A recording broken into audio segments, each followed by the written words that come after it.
Amém, glória a Deus. Boa noite, igreja. Amém. Queridos irmãos, se vocês quiserem vir para cá também, o ar está pegando aqui, pode ficar tranquilo, está geladinho o tempo. Vocês vão começar a sentir frio, hein? Amém. Glória a Deus. Queridos, hoje nós teremos a ceia, né? Agora são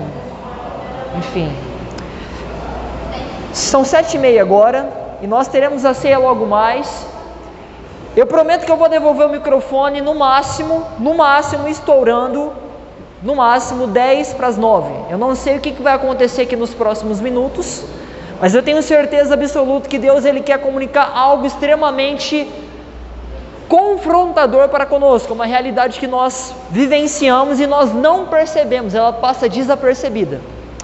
Amém? Então, por gentileza, se você pode, se coloque de pé, abra sua Bíblia comigo lá em Eclesiastes capítulo 2. Eclesiastes capítulo 2, versículos 10 e 11. Eu não vou demorar, tá, gente? Podem ficar bem tranquilos quanto a isso. Eclesiastes capítulo 2, versículos 10 e 11. Um livro que compõe, é um livro poético, assim como Salmos, Jó, Provérbios e Cântico dos Cânticos. Eclesiastes capítulo 2, versículos 10 e 11. Eclesiastes fica depois de Provérbios. Eclesiastes capítulo 2, versículos 10 e 11. Só quem encontrou diz amém. Isso. Eclesiastes capítulo 2, versículos de número 10 e 11. E assim diz a palavra do Senhor: tudo que desejei, busquei e consegui. Não me neguei prazer algum. No trabalho árduo encontrei grande prazer, a recompensa por meus esforços. Atenção total aqui agora no versículo de número 11. Mas, ao olhar para tudo que havia me esforçado tanto para realizar, vi que nada fazia sentido. Era como correr atrás do vento. Não havia nada que valesse a pena debaixo do sol. Amém? Onde você está, pode tomar o seu assento. Já foi ministrada uma oração pela minha vida, mas eu gostaria também de levar uma outra oração aos céus agora, apenas para poder complementar a oração feita a mim. Então, onde você está, curve a sua cabeça, feche os seus olhos, abra seu coração para aquilo que Deus ele vai falar com você nessa noite. Eu peço atenção total aqui. Amém, irmãos? Amém. Então vamos orar. Pai, em nome de Jesus, eis-nos aqui, Pai, para essa noite. Pai, eu oro para que os nossos corações estejam completamente abertos para aquilo que o Senhor quer comunicar para conosco, Pai, para nós como igreja. No nome de Jesus, Pai, eu oro para que o Senhor possa, a partir de hoje, ó Pai, gerar uma mudança de mentalidade quanto àquilo que nós iremos tratar aqui hoje. No nome de Jesus, Pai, eu oro para que cada solo, para que cada coração, ó Pai, seja como terra fértil, para poder receber a semente da Tua palavra, a semente do Teu Evangelho, Pai. Eu oro no nome de Jesus, pedindo para que o Teu Espírito Santo possa vir com a presença manifesta dEle, se manifeste nesse lugar. Enche este lugar com a Tua presença, Espírito Santo. Nós Te queremos nessa noite, Pai, mais do que tudo. Em nome de Jesus, Pai, que nós possamos diminuir nessa noite para que o Senhor possa crescer cada vez mais e para que o Senhor seja glorificado através da nossa vida. Em nome de Jesus, Pai, os corações que vieram tristes, os corações, ó Pai, que vieram com alguma angústia, com alguma ansiedade, ó Pai, em nome de Jesus, que eles voltem saltando de alegria, ó Pai, daqui para fora. Em nome de Jesus, ó Pai, que o Senhor possa se manifestar. E de uma maneira ousada, Pai, eu oro pedindo, se revele a nós nessa noite. Se revele a nós, que nós possamos contemplar aquilo que grandes homens viram, Pai. Em nome de Jesus. Assim eu oro e assim eu agradeço. Amém. Amém? Amém, gente? Amém, glória a Deus. Irmãos, aquilo que eu vou pregar hoje talvez seja algo muito óbvio para todos vocês aqui. É como chover no molhado, é como eu pregar mais do mesmo, mais da obviedade. E muitos de nós automaticamente falamos: eu sei, isso aí que você está falando, eu sei. Eis aqui o grande problema. Porque por mais que nós tenhamos consciência disso, por mais que nós saibamos de algo, nós infelizmente praticamos outra coisa. E aqui que está o grande problema.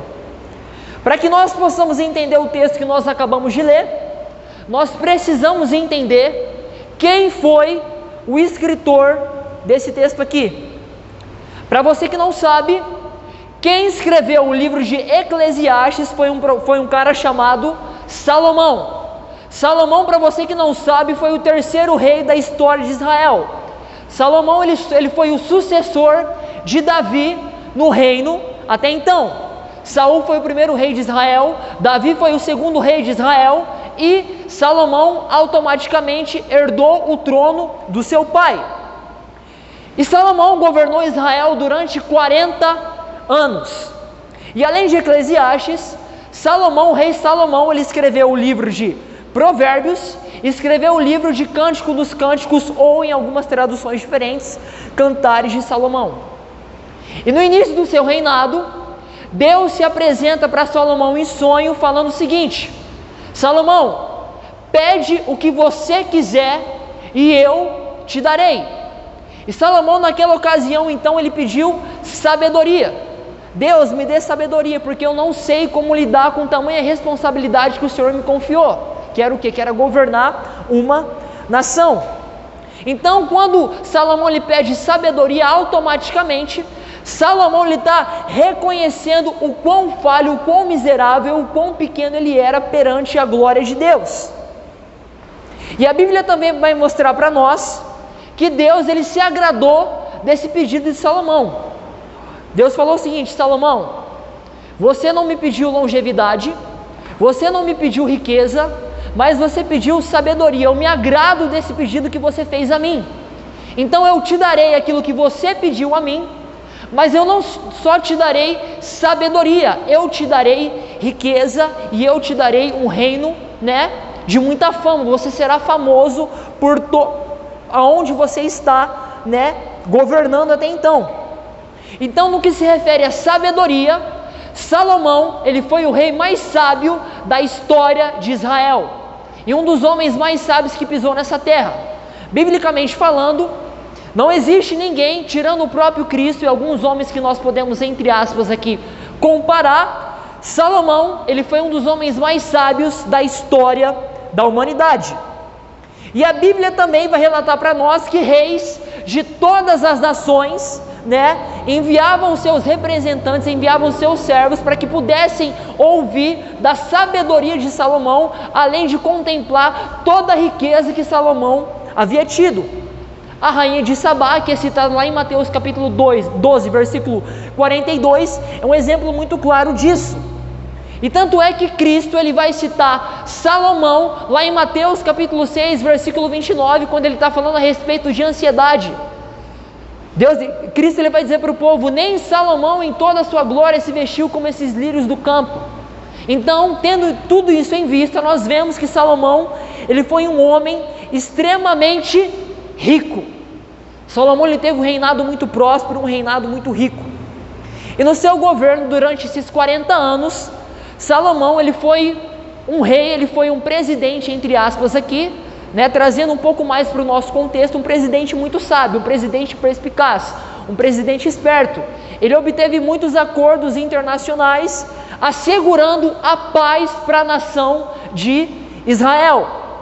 Tanto é que durante os 40 anos de governo de Salomão sobre Israel raramente teve que enfrentar uma batalha, teve que enfrentar uma guerra, muito por conta de acordos internacionais, acordos políticos que Salomão havia feito até então. Porém, entretanto, todavia, infelizmente, com muita interferência de acordos internacionais que Salomão fez, E apesar dos benefícios que Salomão obteve reinando em Israel, ele errou bastante.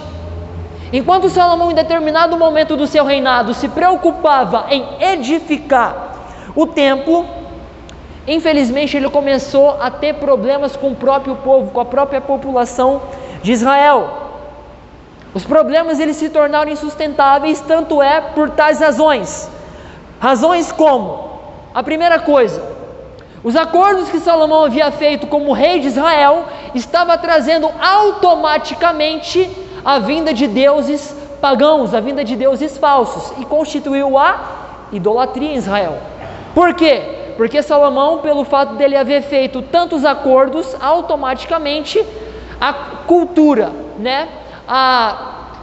os costumes de determinada nação acabou entrando em Israel, e definitivamente após esses acordos internacionais que Salomão fez, Israel ele começou a ter a presença da idolatria.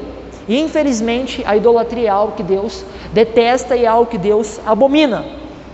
A segunda coisa, Salomão, enquanto rei, ele passou a cobrar impostos extremamente pesados, sobrecarregando toda a população, toda a família de Israel. E a terceira coisa, talvez aqui a mais conhecida entre nós aqui, Salomão ele pecou inúmeras vezes no que diz respeito à poligamia. Para você que não sabe, Salomão ele tinha 1000 mulheres estrangeiras disponíveis. 1000 mulheres. Mas por que ele tinha tantas mulheres disponíveis? Muito por conta desses acordos que ele havia feito com o Egito. Se você pegar 1 Reis, capítulo 2, você vai presenciar aquilo que Salomão havia feito. E o que aconteceu? As tais mulheres, as tais esposas, desviaram o coração de Salomão de Deus. Acabaram desviando eles. O que aconteceu? Além de Salomão ter o coração desviado de Deus, as mulheres induziram ele, forçaram ele a adorar deuses pagãos, como o caso do deus Astarote e de Moloque. E além disso, não só de praticar o pecado da idolatria, Salomão ele construiu altares para que as suas esposas oferecessem sacrifícios a ele. Então tudo isso gerou ira de Deus com Salomão. E o que aconteceu? Deus começou a levantar adversários para que pudesse corromper todo aquele reinado que Salomão havia tido. E agora nós entramos aqui no livro de Eclesiastes. O livro de Eclesiastes, para você que não sabe, Salomão ele escreveu quando ele já era idoso, quando ele já estava na sua velhice. E em Eclesiastes nós vamos ver que Salomão ele vai expor vários arrependimentos. Você vai ver várias vezes Salomão dizendo o seguinte: tal coisa é como correr atrás do vento, tal coisa não vale nada, não vale a pena nada debaixo do sol. Por quê? Porque Eclesiastes vai se constituir sendo um livro de muitas lamentações, ou seja, Salomão ele estava expondo aqui arrependimento com aquilo que ele havia feito durante todo o seu reinado, durante toda a sua vida. Então, gente, Eclesiastes são relatos de um homem que experimentou tudo. A Bíblia vai dizer para nós que Salomão ele não negou nenhum prazer. Tudo aquilo que ele queria, ele conseguiu. Ele tinha dinheiro, ele tinha poder, ele tinha propriedades, ele tinha inúmeras mulheres disponíveis, o que é pecado. Então tudo aquilo que Salomão queria, ele conseguiu. Tudo que ele buscou, ele conseguiu, como está em Eclesiastes capítulo 2, versículo 10. Salomão possuía dinheiro, amém? Amém, gente? Salomão possuía poder, e Salomão possuía inúmeras relações com várias mulheres. Só que o problema não está no dinheiro. O problema não está no poder que Salomão tinha. A grande questão aqui é os sentimentos e as atitudes de Salomão quanto a dinheiro, quanto a poder e quanto a casamento. É por isso que Jesus fala: aonde está o teu tesouro, aí está o seu coração. O coração revela o que para nós? Os nossos sentimentos e as nossas atitudes perante as situações que Deus ele se desagrada ou se agrada também. E durante a sua vida, Salomão, ele fez, durante parte do seu reinado, na verdade, Salomão, ele passou a ter um comportamento que o apóstolo Paulo vai chamar de adoração ao próprio ventre. Nós vamos falar sobre isso aqui hoje. E a grande questão é que Salomão se esqueceu de que quem colocou ele como rei de Israel foi o próprio Deus. Eu quero falar hoje com vocês aqui sobre ilusões. Eu quero falar sobre, o tema da mensagem hoje aqui é destruindo ilusões. Infelizmente, Salomão, durante todo o seu reinado, ele passou a construir ilusões na sua mente. Ele se esqueceu de que quem havia colocado ele como rei era o próprio Deus. Então ele achou que ele sabia de tudo, que ele tinha todo o poder, que ele tinha toda a grandeza, que ele tinha toda a glória, que ele não dependia mais. Ele passou a agir conforme o próprio entendimento. E o mais engraçado disso tudo é que Salomão, ele foi um cara que escreveu livros como Provérbios, onde ele fala: não se apoie no seu próprio entendimento. É que nem Martinho Lutero diz: nós ensinamos melhor aquilo que nós precisamos aprender. E Salomão, ele não aprendeu com os próprios conselhos. Infelizmente, Salomão, ele construiu ilusões na sua própria mente. Eu quero falar sobre isso aqui com vocês, gente, sobre ilusões. Aquilo que Salomão fez, no que diz respeito a construir ilusões na nossa própria cabeça, é algo perfeitamente aplicável a gente. No contexto que a gente está hoje aqui, atualmente falando, quantos de nós não criou ilusões na cabeça? Quantos de nós não abastecemos fantasias? Você quer ver uma coisa? Você abre o seu Instagram, você abre a sua rede social, o que você vê lá? Só coisas boas, né? Carros, você vê aquela pessoa que você admira num resort, fazendo compra no shopping, em hotel 5 estrelas, né? Achando que tudo aquilo é algo que resume, que expõe a vida dela. Porém, redes sociais não expõem a totalidade da vida de alguém. O que isso acaba acontecendo quando a gente acaba consumindo de uma maneira excessiva, tamanha Instagram, aquilo que nós vemos lá: uau, esse carro aqui, eu quero esse carro aqui, eu quero essa BMW, eu quero ir para essa praia aqui, a gente acaba consumindo coisas fantasiosas. Eu não estou dizendo que você não tem que ir para a praia não, amém, gente? Você tem que ir, amém. Quantos aqui já conheceram a praia? Algumas pessoas. Não estou dizendo que você não tem que voltar para a praia não. O que eu estou dizendo é que isso não pode ser o sentido da tua existência. Não pode.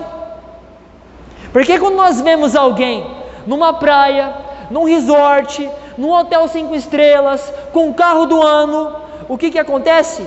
A gente acaba idealizando uma vida que nem sempre é verdade. Porque tem muitas pessoas que vivem de aparência, principalmente em redes sociais. A gente acaba o quê? Abastecendo ilusões. Ilusões. Infelizmente, quando nós olhamos para uma pessoa lá na praia, a gente acaba se comparando. Pô, a pessoa está aqui na praia, nesse resort, está aqui no Rio de Janeiro, em Copacabana, Leme, Ipanema, e eu estou aqui passando calor, passando sufoco, trabalhando. Só que você esquece que tudo aquilo é só aparência, não resume a vida de uma pessoa, não resume. Se quer um conselho pessoal aqui, fique 30 dias sem Instagram. Corta o Instagram durante um mês. Eu tenho certeza que você vai viver melhor. Você vai parar com essa comparação excessiva. Você vai parar de ficar, abastecendo ilusões na sua mente. Eu fiz isso esse ano. Fiquei o setembro inteirinho sem Instagram. E posso falar para vocês, eu nunca vivi tão bem. Porque a vida não se resume a redes sociais, gente. Passei a ler mais, passei a orar mais, passei a jejuar mais. Eu falei, cara, eu não vou fazer isso só agora, vou fazer de novo. Início do ano, vou ficar 30 dias sem Instagram de novo. Eu aconselho você a fazer isso. Corta o Instagram do seu dia a dia. Eu tenho certeza que comparações você vai parar de fazer. Quantos aqui, agora uma pergunta que eu quero ver, acho que todo mundo vai concordar comigo, ou vai levantar a mão. Quantos aqui costumam ver frequentemente uma pessoa que tem relevância, que tem fama no mundo, com boa aparência, com bom poder aquisitivo, ficar postando coisas ruins no Instagram? Quem aqui já viu um milionário postar coisa ruim a respeito da vida dele no Instagram? Ninguém. Porque a gente tem o costume de postar só coisas boas. Automaticamente a gente está impulsionando ilusões e fantasias. Eu falo isso por experiência própria.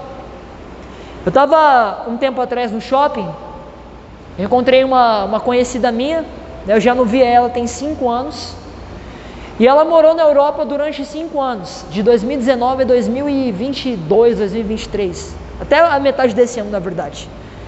Eu falei, cara, e eu olhava o Instagram dela, ela tomava café da manhã em Portugal, ela almoçava na Alemanha e ela jantava na França. Eu falei, cara, que vida maravilhosa, que lindo aquilo. Falei, cara, como é que deve ser viver na Europa? Deve ser algo legal, né? A qualidade de vida lá é melhor, o custo deve ser muito baixo também, porque aqui no Brasil as coisas é muito caro. Eu fui todo empolgado. Chegou lá, aí eu falei, oi, tudo bem? Como é que é viver na Europa? Como é que é viver na França? Como é que é isso, cara? Como é que você vive lá?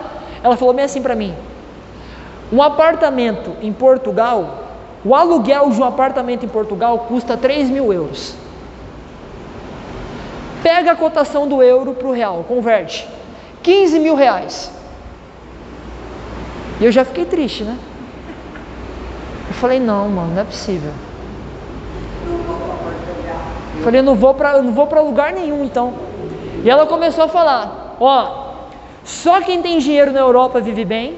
A pessoa que passa necessidade na Europa, ela vive na sarjeta. E eu comecei a ficar triste. Falei, não. Falei, cara, eu venho aqui todo empolgado e você vem aqui e acaba, com toda a minha empolgação contando essa realidade para mim. Eu fiquei triste. Ela viveu muito bem. Ela tem vários amigos pelo planeta inteiro. Amigos alemães, amigos franceses, italianos, espanhóis, ingleses principalmente. Eu falei, cara, eu quero isso. Mas quando ela contou a realidade para mim, eu fiquei muito triste. Por quê? Porque eu só vi o Instagram. Eu não vi a totalidade da vida dela. Eu fiquei todo empolgado, mas é que nem o pastor que havia falado para mim, Cauã, você compra as coisas em dólar, mas você gasta em dólar também. A gente só vê as coisas boas. A gente não vê a totalidade da vida de alguém. O que acaba acontecendo? Nós alimentamos fantasias. Nós alimentamos ilusões. Mas o que acontece, gente? O grande problema é quando a gente fala, eu sei de tudo isso aí que você está falando, que a gente não deve alimentar fantasia, que nós não devemos alimentar ilusões. Eu sei. Por mais que nós saibamos de algo, e por mais que nós tenhamos consciência dessa realidade, o que a gente faz? A gente recusa abandonar ilusões. Nós recusamos abandonar fantasias.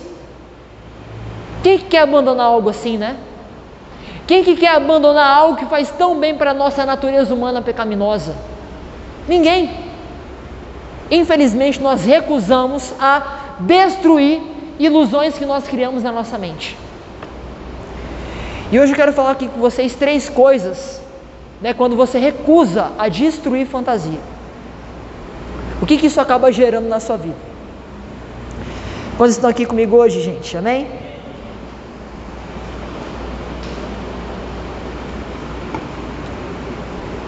Então vamos lá. Quais são algumas consequências quando a gente recusa destruir fantasia e ilusão na nossa mente? Vamos lá. A primeira coisa se chama crise de identidade. A gente não sabe quem a gente é em Cristo.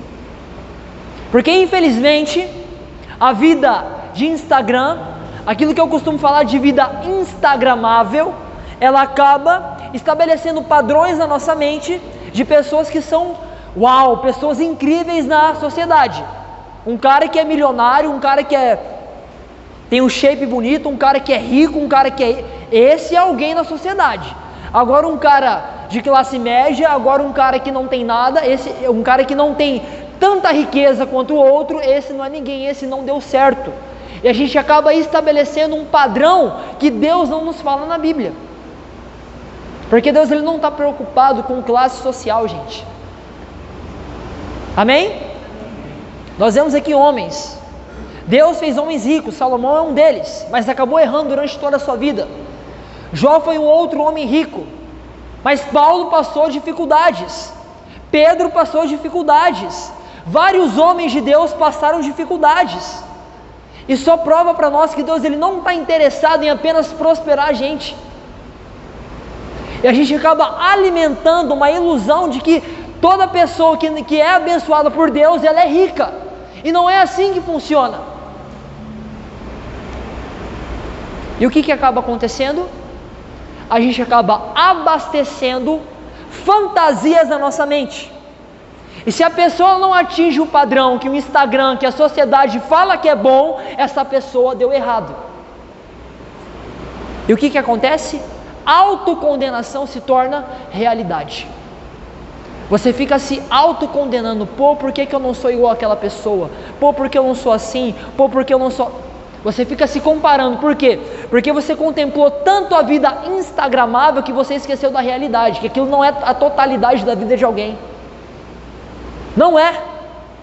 Você pode ter certeza que pessoas que você vê se dando bem aí, e tem inúmeros casos de pessoas ricas, mas pessoas infelizes. Tá assim de esposa infeliz, com o carro do ano, com casa mobiliada, com a conta gorda no banco, mas é infeliz. Então nós precisamos estabelecer o que é realmente o padrão de alguém que deu certo. Amém, gente? E o que isso acaba acontecendo quando a gente fica se comparando, né, estabelecendo um padrão de uma pessoa correta?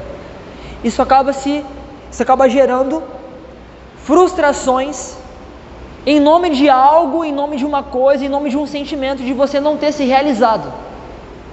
A partir disso, a gente acaba adotando, né, pegando para si algumas definições das quais não devem resumir uma vivência de alguém que é filho de Deus. Nós somos filhos de Deus, mas nós acabamos pegando definições de uma pessoa que não tem Deus na vida dela e acha que é uma pessoa melhor que você, porque ela é rica, porque ela é isso, porque é aquilo outro.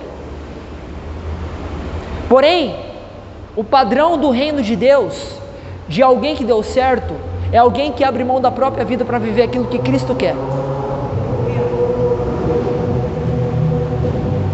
Infelizmente, tais fatores como depressão, como ansiedade, como suicídio têm se tornado muito real na nossa vida.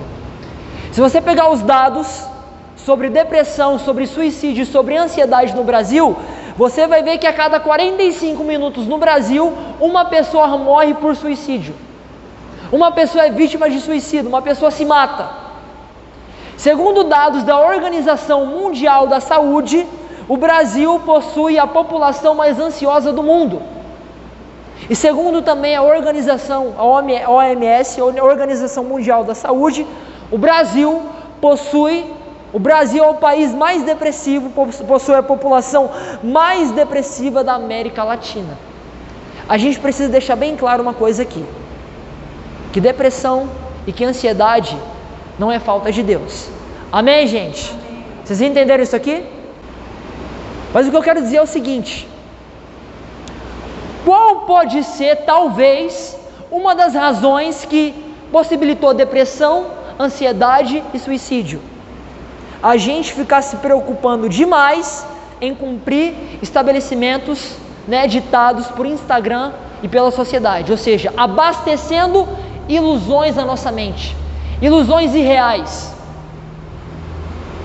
É por isso que a rede social faz tão mal, por isso que infelizmente o Instagram está se tornando algo muito tóxico, porque a gente acaba alimentando algo que não existe, não representa a totalidade de alguém. E quando a gente fica dando audiência ao abastecer, quando a gente fica olhando, dando like, admirando muito aquilo, que acaba acontecendo? Você está abastecendo conteúdos fantasiosos. E quando você abastece um conteúdo fantasioso, você está cooperando para que isso seja cada vez mais propagado. Porque nem todo mundo tem o entendimento do que é realmente ter a mente de Cristo. A pergunta que nós temos que nos fazer hoje é: o que você tem contemplado? Porque a Bíblia vai deixar bem clara para nós que nós nos tornamos aquilo que nós nos vemos, aquilo que a gente vê. Se você vive contemplando uma fantasia, automaticamente você vai tentar criar uma identidade que não tem nada a ver com aquilo que Deus criou você para ser.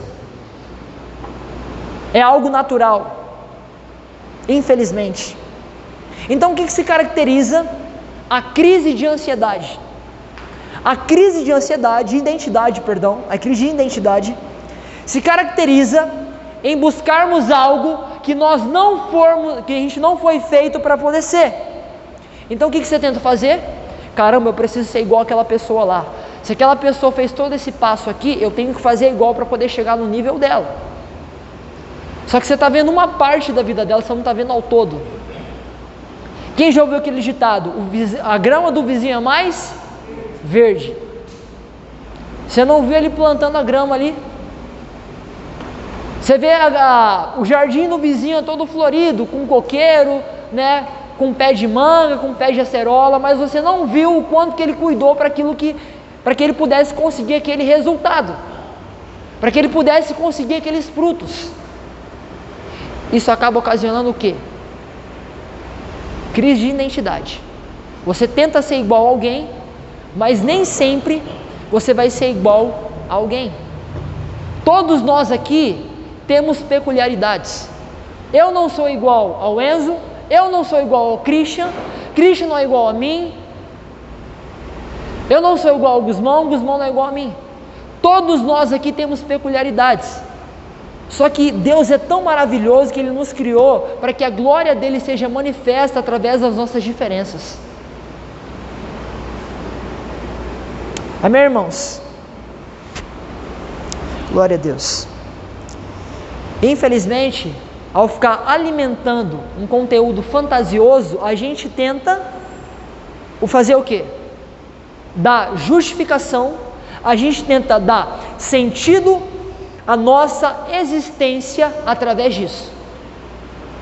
Você acha que se você conseguir ficar igual aquele cara do Instagram, ao seu chefe, ao empresário bem sucedido, você vai ser feliz? Opa, peraí, se eu conseguir chegar até aqui, a minha vida tem sentido. Só que você não entendeu que nem sempre Deus quer isso para você. Isso acaba ocasionando o quê, gente? Quando nós não vivemos aquilo que Deus nos criou para ser, a gente acaba vivendo a vida de alguém e automaticamente nós acabamos vivendo uma fantasia. A gente acaba vivendo uma ilusão. E Deus, Ele não pode abençoar em quem você finge ser. Deus não pode. Não é à toa que a Bíblia fala para nós que há caminhos que para o homem parecem ser bons, mas o fim deles é a morte. Não é à toa. Por quê? Porque a gente está tão focado em receber elogios de homens que são tão falhos quanto a gente, que a gente esquece de quem nos criou, de quem nos ama, de quem nos viu antes da gente estar no ventre da nossa mãe. A gente acaba esquecendo. Você quer ver uma coisa? Infelizmente isso é uma realidade entre nós aqui como cristãos. Não estou falando nem como igreja local aqui, mas como cristãos. Muitas pessoas, elas ficam se perguntando: caramba, qual é o meu propósito? Qual é o meu chamado? Deus, o Senhor me chamou para quê? O que eu preciso fazer? O que o Senhor me chamou para poder fazer? A gente precisa entender uma coisa. Como é que você descobre o seu propósito? Você descobre aquilo que Deus te chamou para realizar a partir do momento que você descobre a sua identidade em Cristo. Tá, mas como é que eu descubro a minha identidade em Cristo? É você destruir ilusões e fantasias na sua mente que você ficou alimentando durante um tempo inteiro. É você destruir ilusões, fantasias, vidas irreais que você comparando com a vida de uma outra pessoa, você não vai alcançar, no que diz respeito talvez à totalidade da vida dela. Por um lado é muito ruim, mas por outro lado é muito bom. Quando você destrói ilusões, quando você destrói na sua mente fantasias, né? Quando você destrói a sua vida, a vida que você tanto almeja, a vida instagramável, como eu costumo dizer, você acaba descobrindo aquilo que Deus chamou para você fazer. Por quê? Porque você não fica se espelhando em pessoas que não têm nada para poder te oferecer, além de exibir uma fantasia. O que você faz? Você descobre a sua identidade em Cristo. Como é que eu descubro a minha identidade em Cristo? Entendendo que Ele é o modelo ideal para você. Deus nos criou para algo extremamente especial. E a partir do momento que eu descubro quem eu sou em Cristo, automaticamente eu vou descobrir o propósito que Deus tem para mim. Uma coisa liga a outra. A partir do momento que você tem uma revelação de quem Deus é, automaticamente você descobre quem você é em Cristo e, consequentemente, você descobre aquilo que Deus te chamou para fazer. Amém? Você quer ver uma coisa? Certa vez, de uma maneira muito sábia, um pastor chamado Bill Johnson, ele vai dizer o seguinte: quando você entender plenamente quem Deus te chamou para ser, você não vai querer ser ninguém além de si mesmo. Você não vai ficar se comparando o tempo inteiro. Você não vai ficar alimentando uma ilusão na sua cabeça, porque você entendeu quem você é em Cristo. E quando você entende quem você é em Cristo, você não vai querer ser outra pessoa além de você mesmo. Então, a gente deve se preocupar com o que, gente? Qual deve ser a única pessoa que a gente deve se preocupar com aquilo que ela pensa de nós? O próprio Deus. Porque Ele que te criou para você poder ser aquilo que Ele quer que você seja. Independente da opressão, independente se o Instagram fala, ó, seja assim, independente se a sociedade fala, ó, seja dessa maneira, e Deus fala, seja isso aqui, amém. Você está cumprindo aquilo que Deus te chamou para você poder ser. Quantos estão me entendendo? Digam amém. Independente de pressão, independente daquilo que as pessoas falem, você está sendo aquilo que Deus quer que você seja. E eu falo isso aqui por experiência própria. Quando eu entendi isso, foi tão libertador para mim. Falei, cara, eu não preciso mostrar, eu não preciso fazer algo para alguém reconhecer algo que Deus deu a mim.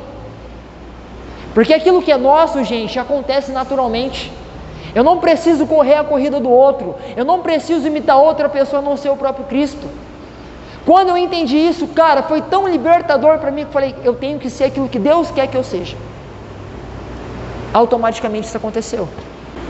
O segundo ponto que eu quero falar aqui, se você fica não querendo abrir mão de destruir uma ilusão na sua vida, é aquilo que nós chamamos de egolatria. O que é isso? Adoração ao próprio ventre. Como assim? Adoração aos seus desejos, adoração aos seus prazeres, adoração às suas vontades. Existe algo que vai potencializar ilusões e fantasias.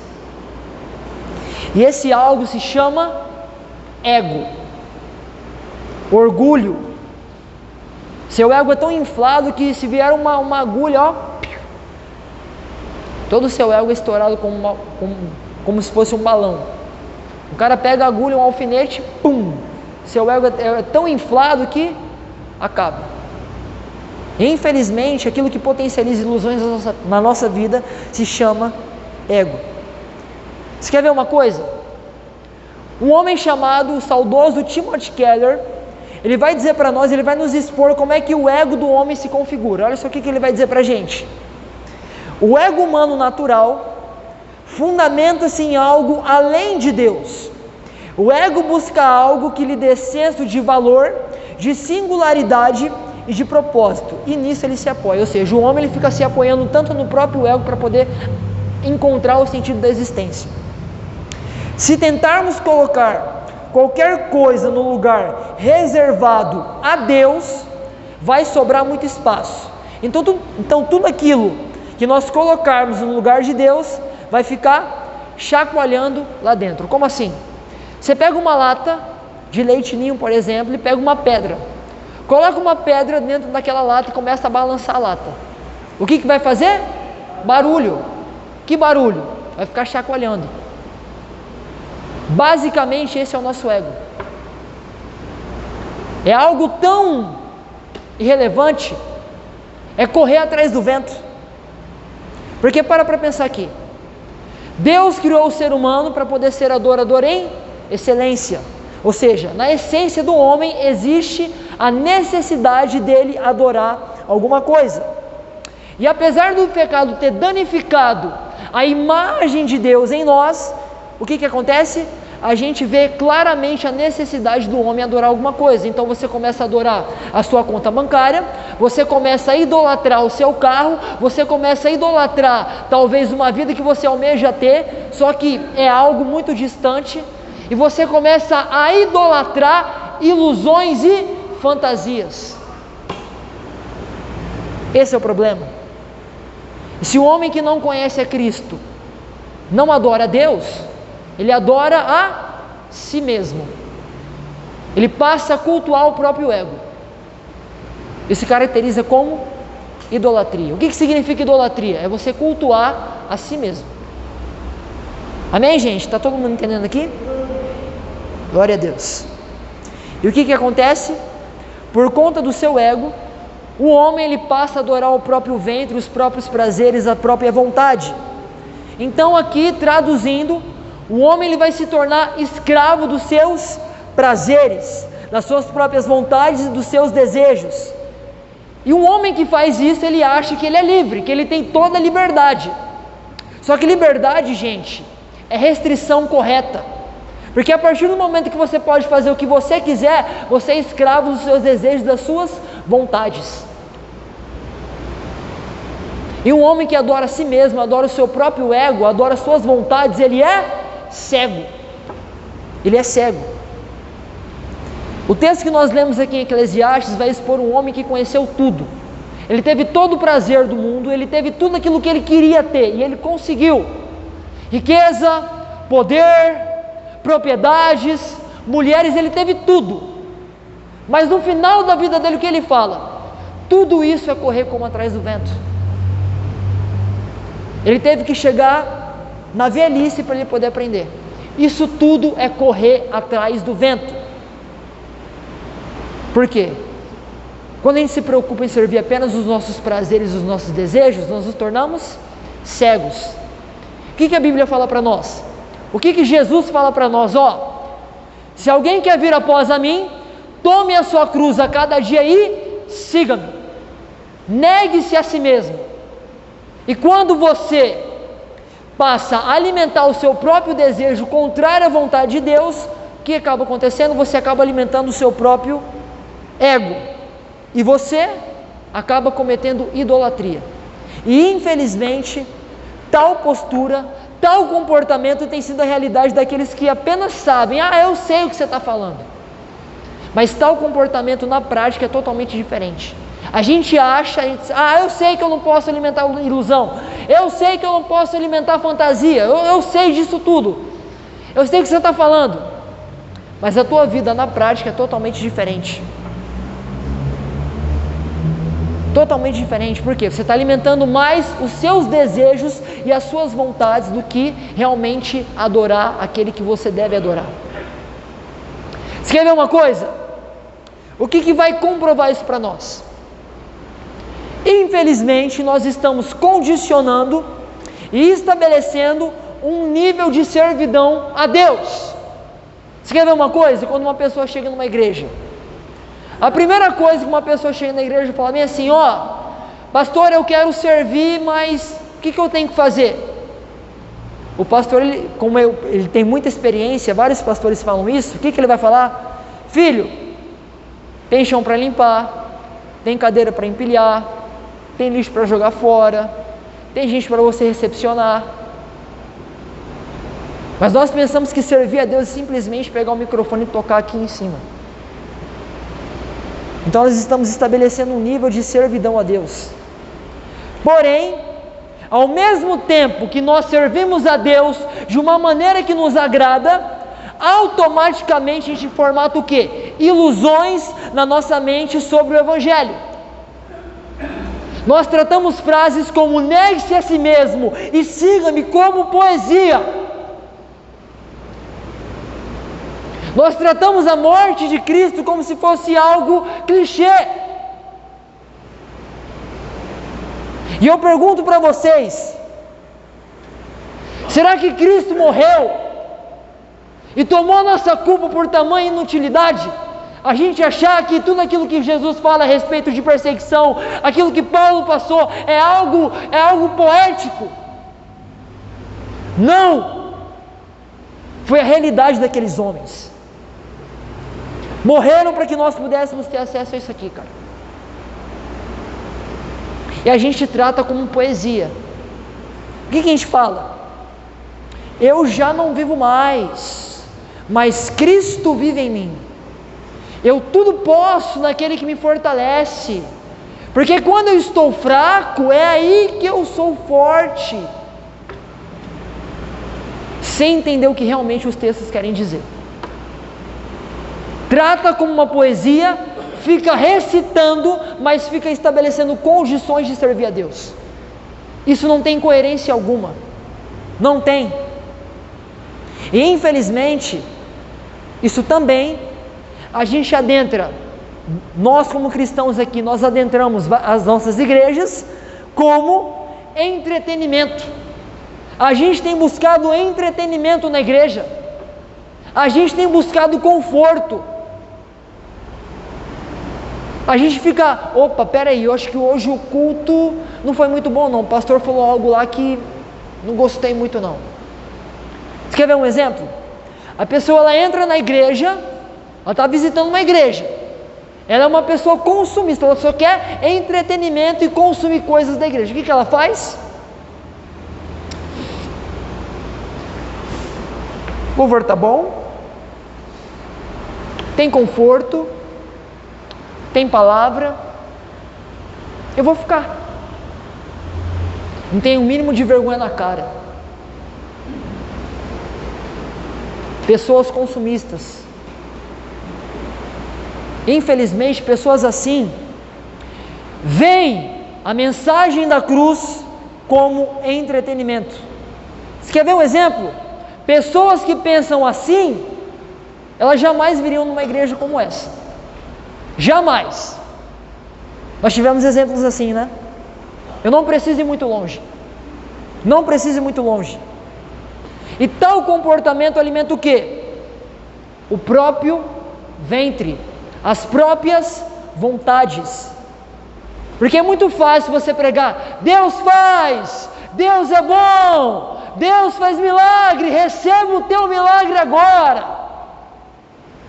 Porque infla o nosso ego. Porque é aquilo que nós queremos ouvir e não aquilo que nós precisamos ouvir.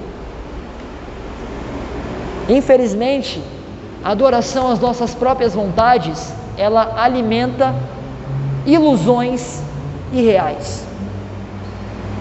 Porque se o sagrado, se a presença de Deus não satisfaz alguém, essas pessoas elas não estão sendo guiadas pelo Espírito de Deus. E a Bíblia diz que aqueles que são guiados pelo Espírito de Deus são filhos de Deus. Nunca foram guiados pelo Espírito Santo, nunca. Nunca foram. Você quer ver uma coisa? Em Filipenses, você pode abrir a Bíblia comigo, por gentileza? Filipenses capítulo 3.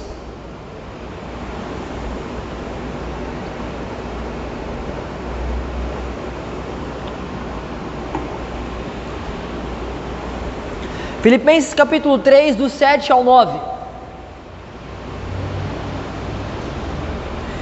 Nesse texto em questão, nós vamos ver o apóstolo Paulo expondo a sua vida antes de conhecer a Cristo, onde ele encontrava o real sentido da existência dele. Porém, depois de ele ter encontrado a Cristo, Paulo ele realmente encontra o verdadeiro sentido da existência. Por que que ele realmente está aqui? Só quem encontrou diz amém. 3 do 7 ao 9. Olha só o que o texto diz para nós. Pensava que essas coisas eram valiosas, ou seja, tudo aquilo que ele vivia antes de Cristo, mas agora as considero insignificantes por causa de Cristo. Sim, todas as outras coisas são insignificantes comparadas ao ganho inestimável de conhecer a Cristo Jesus, meu Senhor. Por causa dele, deixei de lado todas as coisas e as considero menos que lixo, a fim de poder ganhar a Cristo e nele ser encontrado. Paulo, ele via tudo aquilo que ele vivia antes como a justificação da sua existência. Depois, quando ele realmente descobre o verdadeiro sentido da vida, ele fala: eu considero tudo como perda ao ganho de ganhar Cristo. Eu somente quero a Cristo e nada mais. Eu somente quero ser encontrado em Cristo. Aí eu pergunto para vocês, será que Paulo ele estava brincando quando ele falou isso? Será que isso é apenas uma poesia? Será que quando Paulo estava sendo perseguido por conta do Evangelho, ele estava brincando? Não estava brincando, irmãos. Nunca esteve brincando. E a gente tem a cara de pau ainda de cantar: Tu és tudo que eu quero ser, tudo que eu quero ter, e nada mais, e nada mais, e nada além de ti.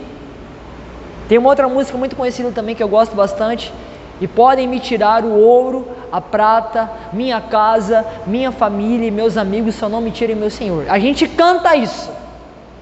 E aquela mais conhecida, bem antiga: abro mão dos meus sonhos, abro mão dos meus planos, abro mão das riquezas por ti, abro mão dos prazeres e das minhas vontades, abro mão da minha vida por ti. Você abre mão? Você não abre mão. Nós não abrimos mão, porque tais canções saem da nossa boca, só que a Bíblia diz para nós: esse povo me honra com os lábios, mas o seu coração está longe de mim. A gente canta, mas não contém verdade nessas declarações. Por que a gente não abre mão, gente? Um dos muitos motivos: pelo simples fato de nós estarmos adorando o nosso ego, adorando os nossos desejos, adorando a nossa vontade, servindo os nossos prazeres, sendo impulsionados pelo nosso ego. E toda idolatria, toda adoração aos nossos desejos, às nossas vontades, possui origem aonde? Em ilusões e em fantasias que a gente criou, que a gente viu. E a grande realidade é que se a gente canta isso: tu és tudo que eu quero ter, tudo aquilo que eu quero ser, e estabelecemos ao mesmo tempo um nível de servidão: eu faço isso aqui, mas aquilo ali eu não faço, a gente está fazendo o quê? A gente está mentindo para Deus. Mentindo. Você canta que Deus tem que ser tudo aquilo que você quer, mas ao mesmo tempo você fica condicionando: opa, eu vou fazer isso aqui, mas aquilo ali eu não vou fazer não. Você está mentindo. Isso é mentira. Infelizmente, as nossas canções são lotadas de mentiras. Não tem conformidade alguma com aquilo que nós realmente vivemos. Você quer ver uma coisa?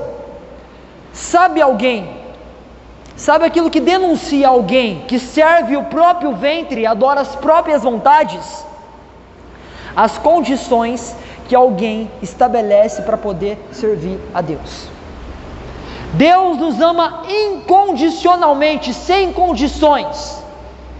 Só que a gente tem que ser condicionado. Opa, não, isso aqui nem tanto, aquilo ali sim. Mentira.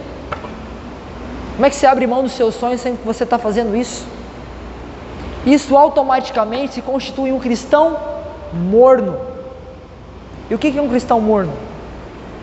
Um grande autor chamado Francis Chan, ele vai expor no seu livro Louco Amor algumas características. Olha só, duas nos chamam muito a atenção aquilo que a gente está tratando aqui agora. A primeira coisa que ele fala sobre cristãos mornos, ele fala o seguinte: cristãos mornos não ultrapassam determinados limites em termos do tempo, do dinheiro e da energia que estão dispostos a investir. Condiciona as coisas. E outra coisa, cristãos mornos pensam na vida terrena com muito mais frequência do que na eternidade do céu. Como assim? Alimentando ilusões, alimentando fantasias. Pessoas guiadas pelas próprias vontades, infelizmente acaba sendo impulsionado pelo ego, e o ego tem origem aonde?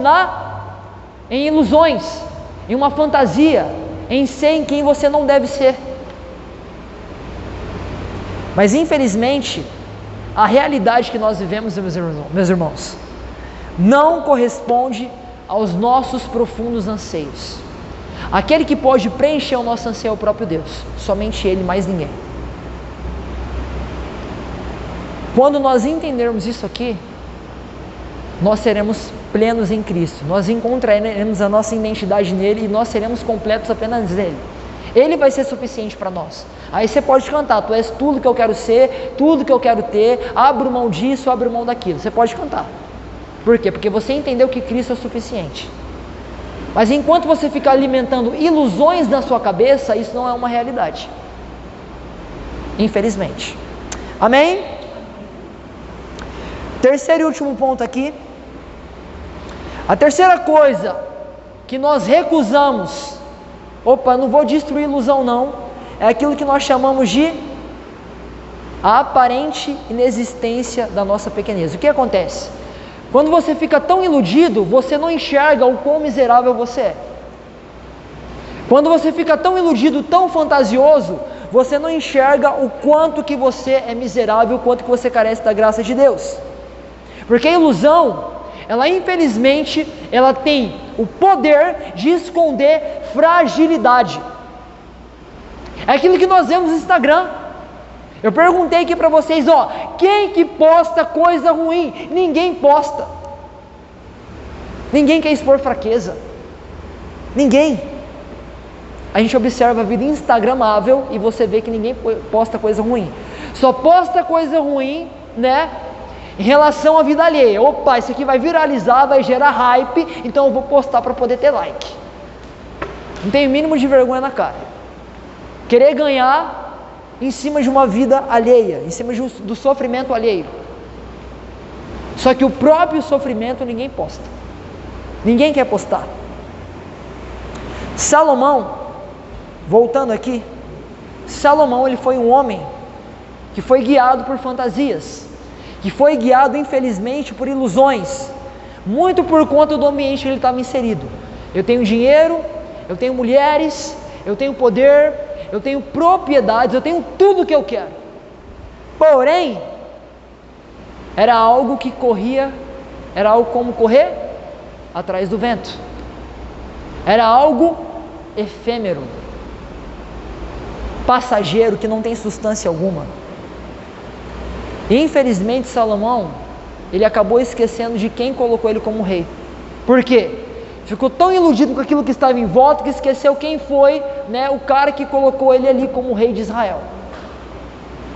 E quando a gente é cego por ilusões, a gente esquece que a gente é extremamente miserável.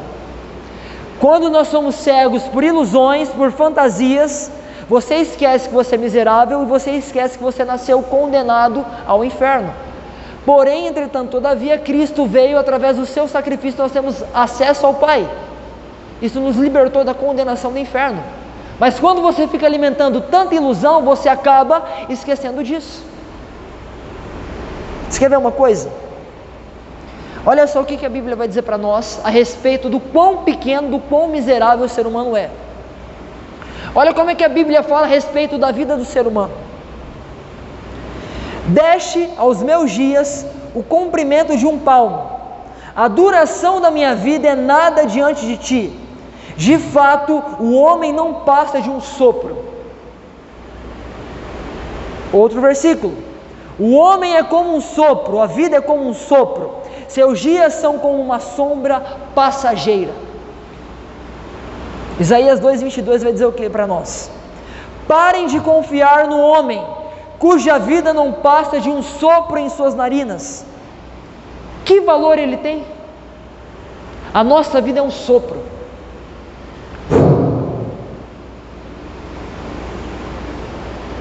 É como um sopro. E a gente não deve perder nosso tempo fantasiando coisas na nossa mente. Porque a partir do momento que você fica fantasiando, criando ilusões, você acaba não vivendo aquilo que Deus tem para você. E é onde você deve estar. Porque infelizmente, a ilusão, ela nos anestesia da realidade que é a nossa vida. E a ilusão, ela vai gerar o quê? Um efeito de Hollywood, um efeito Disney. Opa, a vida é como a Disney, a vida é como Hollywood, a vida é... Ah, meu Deus! A vida tem lado bom, mas a vida também tem lado ruim. Por isso que eu falo que a vida do cristão é feita de altos e aprendizados. Amém, gente? Amém. Glória a Deus. Você quer ver uma coisa? Quando a gente fica alimentando ilusão, a gente acaba não sendo grato por aquilo que Deus nos deu. Infelizmente, a gente acaba agindo com ingratidão em relação a Deus. Ah, Deus, o Senhor só me deu isso aqui, por que o Senhor me deu só isso aqui? A gente acaba agindo com ingratidão. Só que Deus, Ele não vem para poder suprir nossos luxos. Glória a Deus que a gente pode ter o melhor dessa terra, mas a prioridade de Deus é estar muito mais investido na nossa santidade, na nossa caminhada com Ele, e não na nossa felicidade. Nós temos que ser felizes sim, gente, glória a Deus, mas a plenitude da felicidade se encontra em Jesus, não nas coisas da vida. Amém? Você quer ver um exemplo? Pega aqui a época da pandemia, a época do Covid. Quando estourou a pandemia, ninguém podia sair de casa, ninguém podia fazer nada, várias e várias pessoas sendo internadas, morrendo, uma pandemia que matou milhões de pessoas. E aí eu pergunto para você, naquela época que a pandemia estava estourada, o que o dinheiro podia fazer? O que o poder de alguém poderia fazer? Nada. Não havia descoberto a vacina, não tinha vacina ainda para poder vacinar, não tinha. Como é que vai solucionar aquele problema? Isso é prova para nós que não existe nada mais poderoso do que o próprio Deus. Você pode ser rico, você pode ter muito poder, você pode ter prazer em várias coisas, só que aquilo que realmente supre a tua vida, o teu coração, é o próprio Deus. A pandemia está aí para provar para isso. Você quer ver uma coisa? Eu perdi muitos amigos, perdi vários amigos, pessoas importantes na minha conversão, na minha caminhada, e eu não pude fazer nada. Mesmo se eu fosse o cara mais rico do mundo, eu não podia fazer nada. Não havia sido descoberto a cura, a vacina para essa pandemia. Aí eu falo para vocês aqui, tem que levantar o questionamento. Mesmo se nós formos grandes homens, diante dos homens aqui, diante das pessoas, mesmo se a gente for grande perante as pessoas, a gente vai continuar a ser pequeno diante de Deus. Quem somos nós para criarmos alguma concepção de que, opa, eu sou o maioral, eu sou o cara, eu sou grande. Ninguém. Nós não somos nada perto do Deus Todo-Poderoso. Vou pegar um exemplo aqui bem chulo. Teve uma certa época que eu orei pela minha avó. Ela estava com uma dor no braço. Ela falou, cara, eu estou com uma dor no braço, hora aqui para passar. Eu orei, falei, Pai, em nome de Jesus, que ela seja curada, a dor vai embora agora, em nome de Jesus. Aí eu perguntei, vó, passou? Ela, nossa, meu filho. Na hora. O que acabou acontecendo? Meu ego inflou. Aí eu fui orar por outra pessoa, falei, opa, peraí, agora ela vai ser curada. Deus, cura fulano de tal em nome de Jesus. Passou a dor? Cura de novo, Deus, em nome de Jesus. Deus, por favor, cura em nome. Foi curado? Isso significa que o poder não está em mim, não estava em mim. É naquele que nos criou, é no Todo-Poderoso. Eu vou usar um outro exemplo aqui. Isso aqui alguém pode falar melhor do que eu. O pastor, certa vez, ele foi orar por uma mulher, que estava com câncer, tumor, Ela estava com tumor. Ele orou pela vida da mulher e a mulher vomitou uma bola, Uma bola preta assim, um tumor, um bife. Aí o que aconteceu, gente? Ele contando isso aqui. O ego inflou. Ele foi, botou a cabeça no travesseiro, dormiu. O que ele sonhou? Ele sonhou ele desse tamanhinho e a face de Deus imensa assim. O que ele estava expondo? O que Deus estava falando? Você não é ninguém. O poder está em mim, não em você. Porque quando a gente alimenta a ilusão, a gente esquece que a gente é pequeno. Nós esquecemos isso. Porém, gente, apesar disso tudo, graças a Deus, existe graça de Deus nisso. Porque quando a gente se depara com a realidade e destrói ilusões, a gente vai ser conduzido para quê? Para fundamentos absolutos. Paulo vai falar para nós a respeito da renovação. Por isso que Paulo fala, renovai o vosso entendimento. Não pense como o mundo pensa, pensa como Deus pensa. É por isso que o agente de mudança, o único agente de mudança no homem é a mentalidade. O que você tem construído na sua mente? Ilusões? Fantasias? Ou você tem a mente de Cristo? E quando ele fala a respeito de renovação, Paulo está falando, restaurem a vossa mente. É para restaurar a nossa mente, ou seja, deixem Cristo restaurar a mente de vocês. Renovem o vosso entendimento. Não pensem como as pessoas do mundo, pensem como Deus. Pensem, da perspectiva do alto. Por isso que a Bíblia fala, coloquem os olhos naquilo que não se vê, porque aquilo que nós vemos é transitório, mas aquilo que nós não vemos é eterno. E, infelizmente, essa fantasia de ficar alimentando ilusão foi algo que Salomão falou um bom tempo atrás. Tudo isso é como correr atrás do vento. A gente pode sair da vida instagramável, a gente pode desbravar voos, subir na vida, desbravar o planeta na sua totalidade, atingir voos maravilhosos, seja em qualquer área, mas se nos falta Cristo, nos falta absolutamente tudo. Tudo. Por isso que Jesus fala, do que adianta você ganhar o mundo inteiro e perder a sua alma? Do que adianta? Porque a natureza humana, ela nunca se satisfaz. Porque quando o homem ganha algo, ele sempre quer mais, mas quando o homem ele encontra o sentido da vida em Deus, ele é completo. Porque ele entende que Cristo é o suficiente. Filhos de Deus, eles compreendem que eles estão nessa terra por peregrinação. A morada deles não é aqui, é na glória celestial com o Pai. Então o que acontece? Filhos de Deus que entendem que eles estão peregrinos nesse mundo, eles têm um coração grato por qualquer coisa que eles passam. Então o que a gente tem que fazer? Parar de idealizar, criar ilusões e fantasias na nossa mente. A gente tem que parar de criar expectativa irreal. Isso é o melhor a se realizar. Porque aquele que aceita Cristo, Romanos capítulo 6, versículo 22, a Bíblia vai deixar bem clara para nós. Nós não temos opção, nós não temos opinião. Nós estamos presos a um propósito infinitamente maior que a nossa própria existência. Infinitamente maior. Então nossa existência, se nós estamos respirando hoje, isso vai escancarar para nós o quê?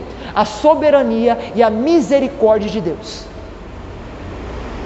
Porque o sentido da nossa vida, da nossa existência está em Cristo.